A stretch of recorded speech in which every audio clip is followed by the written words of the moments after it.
गुन्हा कधीही लपून राहत नाही। कितीही प्रयत्न केला तरीही कायद्यापासून गुन्हेगार वाचू शकणार नाही। कितीही चॅप्टर असला तरीही गुन्हेगारांच्या हाती पडतील बेड्या। फक्त तुम्ही राहा सावध। प्रत्येक क्षणी क्राईम टाइम गुन्ह्यांचा पर्दाफाश।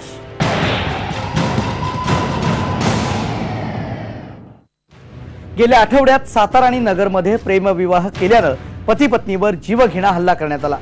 ऑनर किलिंगच्या निमित्तानं सर्व धर्मात स्त्रीच समाजाच्या टीकेचं लक्ष का होते याचा विचार करायला हवा। जातीबाहेर लग्न केल्यानं घराण्याची प्रतिष्ठा धुळीला मिळत नाही आणि समजा अशी चूक आपल्या मुलीकडून झालीच तर तिला ठार मारून ती प्रतिष्ठा परत मिळते असंही नाही। खोट्या प्रतिष्ठेच्या काळोखात गेलेल्या आई बापांना हे कळायला हवं। शिवाय मुलीला मारून तिच्या घरचे जेव्हा तुरुंगात जातात तेव्हा त्यांनी घराच्या प्रतिष्ठेत कोणती भर घातलेली असते हा प्रश्नही त्यांच्या मनाला पडायला हवा। आजच्या भागात आपण अशाच काही खोट्या प्रतिष्ठेच्या काळ्या कहाण्या पाहणार आहोत।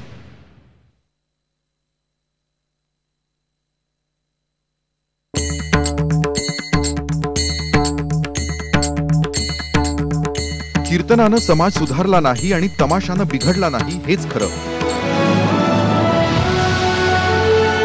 त्यापैकी सिनेमा असं माध्यम आहे ज्यामुळे समाजाच्या अनेक तऱ्हा तो मांडत असतो। सैराट सिनेमानं अशाच सामाजिक प्रश्नावर प्रकाश टाकला। उद्याच्या उद्या गाव सोडायचं नाही तर कापून पिकीन उसात याला। चित्रपटाच्या शेवटानं मनावर खोल जखम केली। नाही तुझं थोबाड फोडलं तर नावाची आरची नाही। करू का? साताऱ्यामध्ये अशीच घटना घडली आणि समाजाचं भयान वास्तव पुन्हा समोर आलं। गजवाडी गावातल्या विनायक आणि उषानं प्रेमविवाह केला आणि 4 वर्षांनंतर त्यांच्यासोबत जे झालं ते धक्कादायक होतं।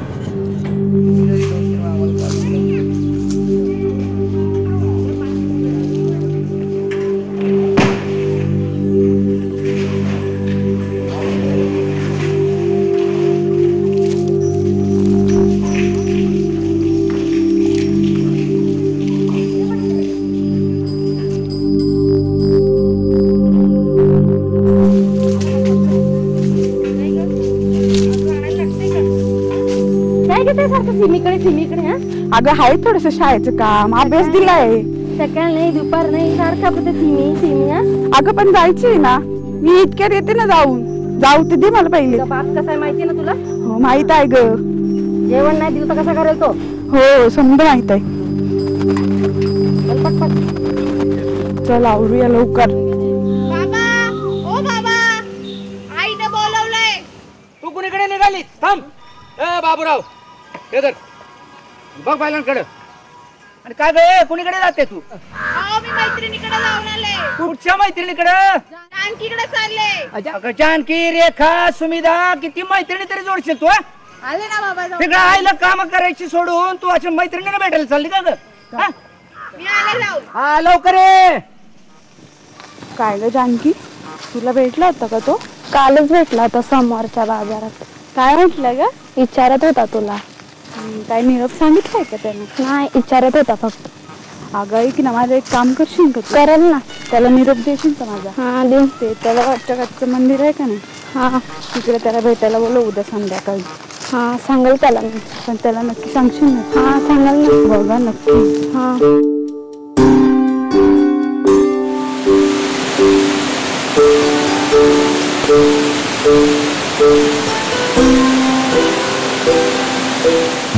काय किती वेळ? अरे हो रे घरात मला सोडतच नव्हते आले कशी पळून। अगं किती वेळ दिवस चालणार काय बाई राणी? अरे हो रे माहिती आहे सगळं आता काय करायचं ते समजत नाहीये मला। मॅच सुचव का? सपोर्ट करशील ना मला? हो करेन ना सांग ना। मी काय म्हणतो आपण हे सगळं जात पात भावकी हे गाव सगळं सोडून पळून जाऊया। चालेल? नाही राहू शकत रे। अगं माझा पण तेच आहे ग म्हणून तर तो प्रॉब्लेम झालाय। तुझ्याशिवाय राहू शकत नाही। आपण काय करायचं? या उद्या बॅग बनवून ठेव आपण पळून जाऊ। खरं पक्का तू रेडी राहा मी लगेच। या दोघांच्या प्रेमसंबंधाला कुटुंबियांचा नातेवाईकांचा विरोध होता। त्यांना समजून घ्यायला कुणीच तयार नव्हतं। त्यांच्याकडे मग एकच पर्याय होता।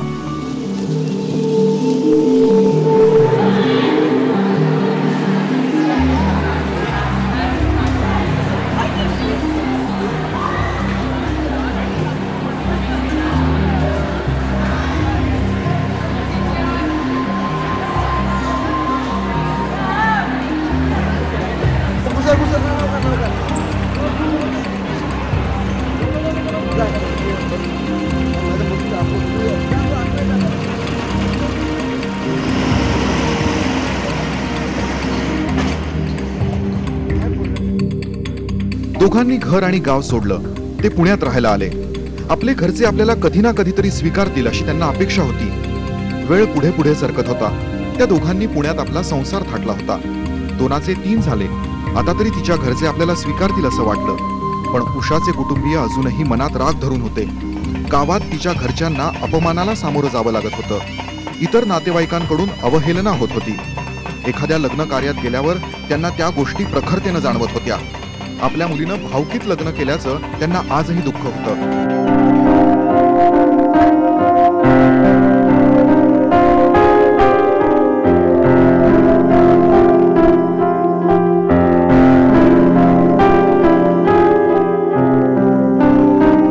4 वर्षांनंतर गावच्या जत्रेला जायचं त्या दोघांनी ठरवलं.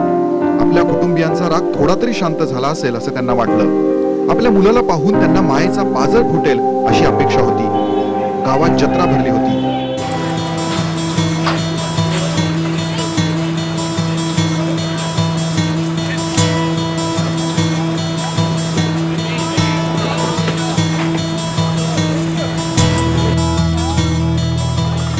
काय बेटा काय घ्यायचं? बाबू तुला काय घ्यायचं? हे घ्यायचं आहे. काय घ्यायचं? मस्त आहे ना. काय घ्यायचं? मम्माला गिफ्ट काय घ्यायचं? बोल ना भाऊ. हे घे भाऊ. हे घे. हे घ्यायचं? हे बोलू? मग काय घ्यायचं? नाही मग हे घे. हे काय ते घ्यायचं? काय घे? अरे हा आपलं आठवलं मला. हे चमचे घ्यायचे होते रे मी आपल्याला. हे का? कसे आहे भाऊ? 10 रुपये. 10. बरं हे घ्या.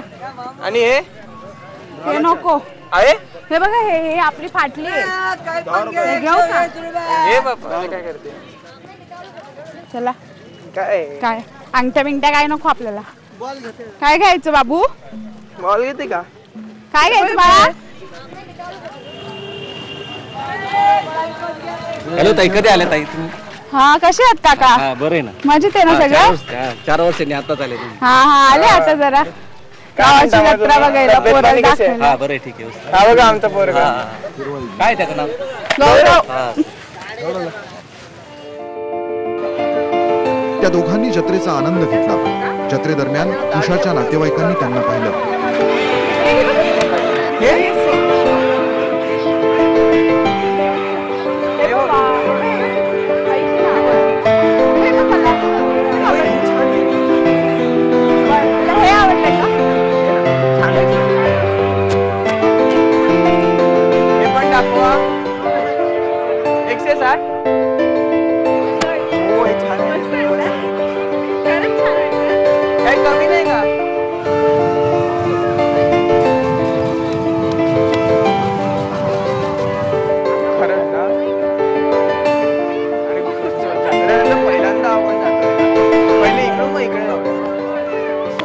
वर्षांनंतरही त्यांच्यात काहीच बदल झाला नव्हता.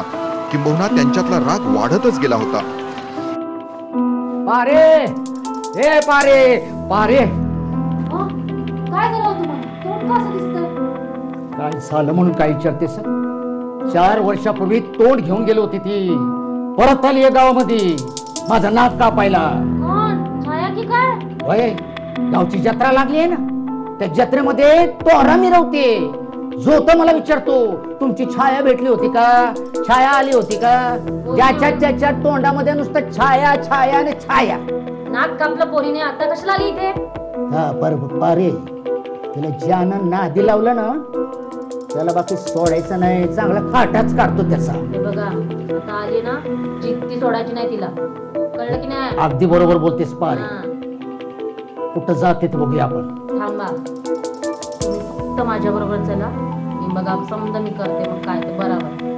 चल आज रातच्यालाच करून टाकूया.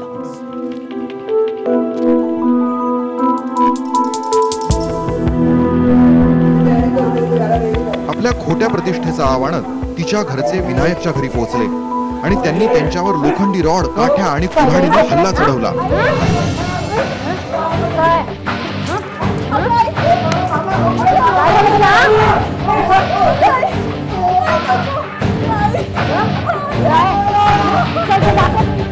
विनायक उषाला बेदम मारहाण केली. सुदैवानं या हल्ल्यातून पती पत्नी दोघेही बचावले. तसंच त्यांचा 2 वर्षांचा मुलगाही सुखरूप आहे. प्रेमविवाहामुळे राग अनावर झालेल्या कुटुंबियांनी आपल्याच माणसांवर सशस्त्र हल्ला केला. हा हल्ला फक्त विनायक आणि उषावर नव्हता. हा हल्ला एक विकृत मानसिकता समोर आणणारा होता. तुषार तपासे, IBN लोकमत, सातारा. खोट्या प्रतिष्ठेच्या वलयानं निरपराधांचे बळी जाण्याच्या घटना तशा नव्या नाहीत. सिनेमांमधून अशा घटनांवर प्रकाशही टाकण्यात आलाय, पण समाजानं ज्या गंभीरतेने त्या घ्यायला हव्यात त्या घेतल्या नाहीत आणि आपली खोटी सामाजिक पद जपण्यात त्यांची पोटच्या गोळ्याचा जीव घेण्याची विकृती अनेकदा समोर येते. या क्रूर मानसिकतेच्या आणखी काही घटना आपण पाहणार आहोत, पण आता वेळ झाली छोट्याशा ब्रेकची. तुम्ही कुठेच जाऊ नका, पाहत राहा क्राईम टाइम, गुन्ह्यांचा पर्दाफाश.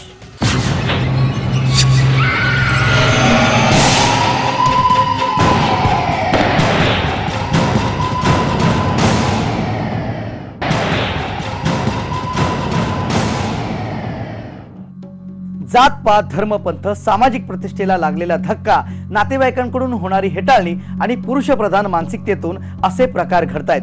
यामुळे जातीभेदाच्या भिंती किती खोलवर रुजल्यात हे दिसतं. साताऱ्याच्या त्या घटनेनंतर अहमदनगरमध्येही तेच घडलं. एकाच समाजातल्या चुलत मामाच्या मुलीशी प्रेमविवाह केल्यानं मुलाच्या कुटुंबियांवर भीषण हल्ला करण्यात आला. या हल्ल्यात मुलासह त्याचा भाऊ आणि मामा मामी गंभीर जखमी झालेत.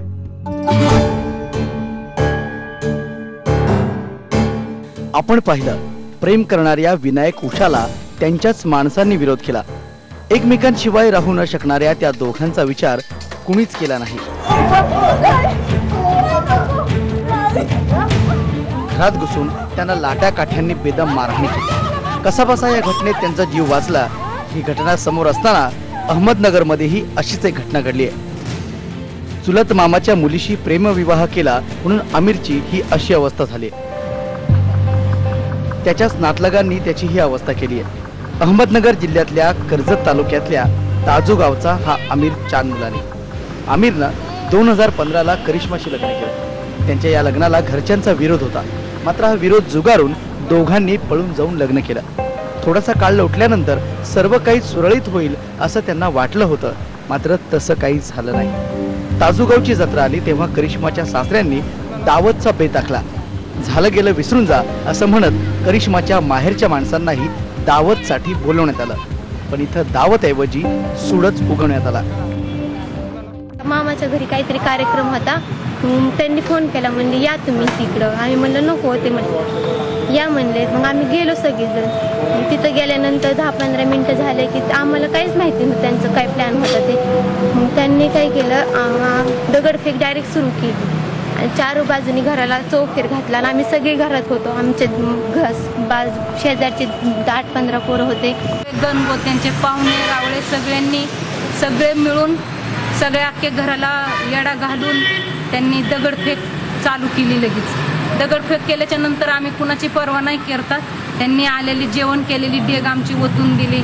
पत्र्यावरती चढून खाली दगड मारायला लागली. मग आमच्या मुलांना म्हणलं आपापले जीव वाचून तुम्ही पळा. मी लहान मुलाला घेऊन एका बाईच्या घरात जाऊन लपून बसले आणि सुनबाईला पण माझ्या हाती घेतलं. सगळं आमच्या वडिलांच्या घरात त्यांनी फोडतोड करून टाकली. म्हणजे काही ठेवलं नाही घरात. त्यांनी आमच्या भावाला असं कुठं टेकायची जागा ठेवली नाही. या हल्ल्यात आमिर चांद मुलानीसह भाऊ आणि मामा मामी जखमी झालेत. त्यांच्याबरोबर घरातील संसारोपयोगी वस्तूंचंही मोठं नुकसान झालंय. या दोघांच्या अंगावरच्या जखमा बरंच काही सांगून जात आहेत. त्यांच्या प्रत्येक जखमेतून हाय प्रोफाईल ऑनर किलिंग असो, नाहीतर अगदी गरीब कुटुंबात घडलेला असा संहार असो, हे सारं काही साक्ष देत आहे ते खोट्या प्रतिष्ठेची आणि विकृतीची. साहेबराव कोकणे, IBN लोकमत, अहमदनगर. जातीनं बरबटलेल्या अशा विकृतीनं समाजात नेहमी विषवल्ली कालवण्याचं काम केलंय. एक शहर नव्हे, राज्य नव्हे, तर देशभर अशा आंतरजातीय विवाहाला विरोध करण्यासाठी हिंसा होते, रक्तपात होतो, रक्ताच्या नात्यांची भर रस्त्यात हत्या होते. त्यामुळे आपण अशा घटनांचा कडाडून विरोध केला पाहिजे. नुकत्याच झालेल्या तामिळनाडूच्या निवडणुकीत ऑनर किलिंग हा मुद्दा महत्वाचा होता. एका दलित तरुणाच्या हत्येमुळे तिथे दलित विरुद्ध OBC असा संघर्ष निर्माण झाला होता. 20 वर्षांच्या कौसल्यावर तिच्याच जवळच्या लोकांनी जीव घेणा हल्ला केला. कौसल्य आणि तिचा नवरा शंकर मार्च महिन्यात उदुमलई पेठमध्ये शॉपिंग करून परत येत होते तेव्हा त्यांच्यावर भर दिवसा कोयत्याने वार करण्यात आले. बाईकवरून आलेल्या 6 जणांनी या जोडप्यावर भर रस्त्यात हल्ला केला. कारण कौसल्या तेवर या ओबीसी जातीतली आहे तर शंकर दलित होता. अनेक दिवस हॉस्पिटलमध्ये काढल्यानंतर कौसल्याचा जीव कसा बसा वाचला, पण शंकर मात्र गेला. या घटनेमुळे संपूर्ण राज्य हादरलं. पण राज्यातले 70% मतदार ओबीसी असल्यामुळे कोणताही मोठा नेता शंकरच्या बाजूने बोलला नाही. 2012 से हो रही है ये जो ओबीसी कंसोलिडेशन बोलते हैं, जो 3 मेन ओबीसी कास्ट हैं, जाति हैं यहाँ पे, एक तेवर, गाउंडर, वनियर, और ये तीनों अभी कंसोलिडेट हुए हैं, एक हो गए हैं. कास्ट तो पॉलिटिक्स में it has always been a factor, पर अभी ये थोड़ा वायलेंस का फॉर्म लिया है और ये बहुत डेंजरस है. इसको ये जो बड़े पार्टीज हैं इसको कंट्रोल करने के लिए कुछ करना है. पर बड़े पार्टीज इस वायलेंस के बारे में कुछ बोल ही नहीं रहे हैं ना. वही प्रॉब्लम है. जो जब ये शंकर का, वो उड़मलैपेट का जो दलित मर्डर हुआ था, करुणानिधि और स्टालिन बहुत देर के बाद बोले कि ये लॉ एंड ऑर्डर प्रॉब्लम है. ये लॉ एंड ऑर्डर प्रॉब्लम नहीं था, ये कास्ट प्रॉब्लम था, ये एंटी दलित प्रोपेगेंडा था, मतलब एंटी दलित मर्डर था ये. और इसको लॉ एंड ऑर्डर प्रॉब्लम बोलने से वो उसको दबा रहे हैं, वो छोटा कर रहे हैं. वो जयललिता अभी तक एक बात भी नहीं बोली. 2 वर्षांपूर्वी इलवर्सन नावाच्या दलित मुलाने दिव्या नावाच्या मुलीशी लग्न केलं. दिव्या वन्नियर नावाच्या ओबीसी समाजातली आहे. तिच्या चिडलेल्या भावंडांनी इलवर्सनचं धर्मपुरी जिल्ह्यातलं अख्खं गाव जाळून टाकलं. गेल्या 3 वर्षात तामिळनाडूमध्ये ऑनर किलिंगच्या अशा 81 घटना घडल्या आहेत. फक्त VCK सारखे दलित पक्ष आणि डावे पक्ष यांनीच या घटनांचा निषेध केलाय. तामिळनाडूत 22% दलित मतदार असले तरी 70% ओबीसी आहेत. आणि आता दलित विरुद्ध ओबीसी असा संघर्ष निर्माण झाला असताना द्रमुक किंवा अण्णा द्रमुक ओबीसींना दुखावू इच्छित नाहीयेत. जाती व्यवस्थेविरुद्ध सुरू झालेली द्रविड चळवळ आता फक्त ओबीसींच्या राजकारणापुरती उरली आहे. ऑनर किलिंगच्या नावाखाली असे किती बळी घेतले जाणार आहेत? धर्म आणि संस्कृतीच्या नावाखाली होणाऱ्या या हत्या थांबल्याच पाहिजेत. मात्र अशा हत्या करणाऱ्या गुन्हेगारांना शिक्षाही झालीच पाहिजे. त्याचबरोबर परंपरेनं चालत आलेले गैरसमज दूर होण्यासाठी, समाजाच्या मानसिकतेत बदल होण्यासाठी शिक्षेपेक्षा जनजागरणाची आवश्यकता जास्त आहे. कारण गुन्हा हा गुन्हाच आहे आणि आपण जिथं असतो तिथं आजूबाजूलाच गुन्हा वावरत असतो. ऐन मोका साधून गुन्हा घडत असतो. म्हणून काही आढळलं संशयास्पद, पोलिसांना कळवा बिनदिक्कत. आजच्या भागात इथेच थांबतोय. सावध रहा प्रत्येक क्षणी. पाहत रहा क्राईम टाइम, गुन्ह्यांचा पर्दाफाश.